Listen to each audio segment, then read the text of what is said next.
ગોડાદરા પોલીસે મર્ડરના ગુનામાં સંડોવાયેલા 2 આરોપી અને 4 બાળકિશોરોને ઝડપ્યા. જૂની અદાવતમાં યુવકને જીવલેણ ઈજા પહોંચાડી મોતને ઘાટ ઉતારાયો હતો. ગણતરીના કલાકોમાં જ ગોડાદરા પોલીસે ગુનાનો ભેદ ઉકેલી નાખ્યો. સુરતના ગોડાદરા વિસ્તારમાં મહાકાલ પાનની દુકાન પાસે થયેલા મર્ડરના ગંભીર ગુનામાં ગોડાદરા પોલીસે ગણતરીના કલાકોમાં જ આરોપીઓ અને બાળકિશોરોને ઝડપી પાડી ગુનાનો ભેદ ઉકેલી નાખ્યો છે. મળતી માહિતી મુજબ મૃતક મથુર ભગવાન પાટીલને નીતિશ ઉર્ફે ચોટલી અને અન્ય 2-3 અજાણ્યા ઇસમોએ જૂની અદાવતના કારણે પેટ, પોક, કમર, ગળા અને હાથ કપાળના ભાગે જીવલેણ ઈજાઓ પહોંચાડી મોત નિપજાવ્યું હતું. ગોડાદરા પોલીસે આ મામલે હત્યાનો ગુનો નોંધી પોલીસ કમિશનર સહિતના ઉચ્ચ અધિકારીઓના માર્ગદર્શન હેઠળ તાત્કાલિક તપાસ હાથ ધરી હતી. સીસીટીવી ફૂટેજ અને હ્યુમન સોર્સિસના આધારે તપાસ કરતા સામે આવ્યું કે મૃતક મયુર ભગવાન પાટીલ અને આરોપી આદિત્યસિંહ સંતોષ રાજપૂત વચ્ચે અગાઉ લાસત બોલવા બાબતે બોલાચાલી થઈ હતી. તેની અદાવત રાખીને આદિત્ય રાજપૂત અને તેના મિત્રો તેમજ બાળકિશોરોએ મયુર પાટીલને જીવલેણ ઈજાઓ પહોંચાડી હત્યા કરી હતી અને નાસી ગયા હતા. પોલીસે આદિત્ય સંતોષસિંહ રાજપૂત અને રાજા રામપ્રવેશ મહંતોને ઝડપી પાડ્યા છે.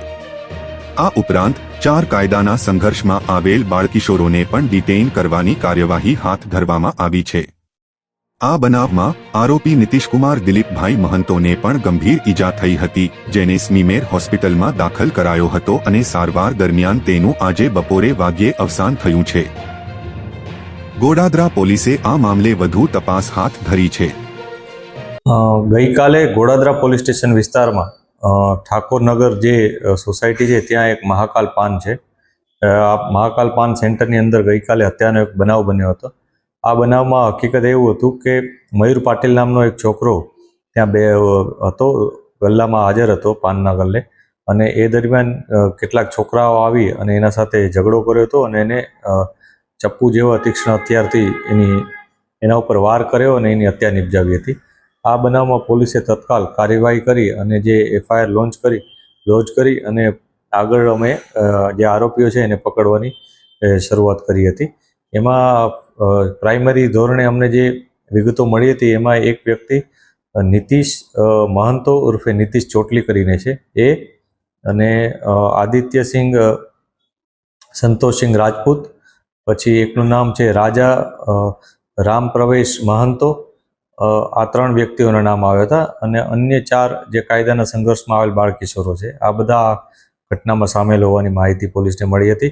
પોલીસે આ તમામ બાબતે તપાસ કરી વેરીફાઈ કર્યું અને જે આમાંથી એક જે નીતિશ ચોટલી છે એને પણ કેટલીક ઈજાઓ થઈ હતી, તો એ હોસ્પિટલાઇઝ હતો. આજે નીતિશ છે એ પોતે પણ મરણ ગયેલો હોવાની માહિતી પોલીસને મળી છે. તો આ બાબતે પણ અત્યારે તપાસ ચાલુ છે. જે અન્ય આરોપીઓ છે એમાંથી 2 વ્યક્તિઓ આદિત્ય સંતોષસિંહ રાજપૂત અને અન્ય એક રાજા રામપ્રવેશ મહંતો, આ બંનેની પોલીસે ધરપકડ કરી છે.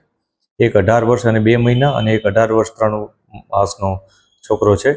બાકીના 4 છોકરાઓ છે એ કાયદાના સંઘર્ષમાં આવેલ બાળકિશોરો છે, તો એમનો જે નિયમ અનુસાર કાર્યવાહી કરવાની હોય એ અમે કરેલ છે. અત્યારે જે પોલીસને પ્રાઇમરી માહિતી છે એ મુજબ આ ઘટનામાં 2 દિવસ અગાઉ આ મયુર પાટીલ અને આદિત્યસિંહ, આ બંને વચ્ચે આ જ ગલ્લામાં કંઈક ઝઘડો થયો હતો. આ બંને વચ્ચે કંઈક ત્યાં ઊભા રહેવા બાબતે અડચણ થતી હતી, એ બાબતે ઝઘડો થયો હતો. ત્યારે કંઈક બંને વચ્ચે કંઈ એવું મનદુખ લાગ્યું હોવાનું અત્યારે જણાય છે અને એ બાબતનો અદાવત રાખી અને આજે ગઈકાલે આદિત્યસિંહ અને એના જે મિત્રો છે નીતિશ ને આ બધા રાજા રામપ્રવેશ ને બધા, એ લોકોએ બધાએ ભેગા થઈ અને ગઈકાલે આના ઉપર એટેક કર્યો અને આ દરમિયાન એની ઇન્જરી થઈ હતી અને મૃત્યુ પામેલ હતો. પોલીસે આ જે આરોપીઓ છે એની કાયદેસર ધરપકડ કરી છે. આરોપીનો કોઈ જૂનો ઇતિહાસ હાલ અત્યારે કોઈ ઇન્ફોર્મેશન નથી, અમે તપાસી રહ્યા છીએ, કેમ કે 18 વર્ષ 2 મહિના અને 18 વર્ષ 3 માસના જ એમની એજ છે. એટલે અગાઉ એમના વિરુદ્ધ કોઈ કંઈ બનાવ બન્યો છે, એમના વિરુદ્ધ બન્યો છે અથવા એમના દ્વારા કોઈ ઘટના બની છે, એની તપાસ અત્યારે ચાલુ છે. ઓકે.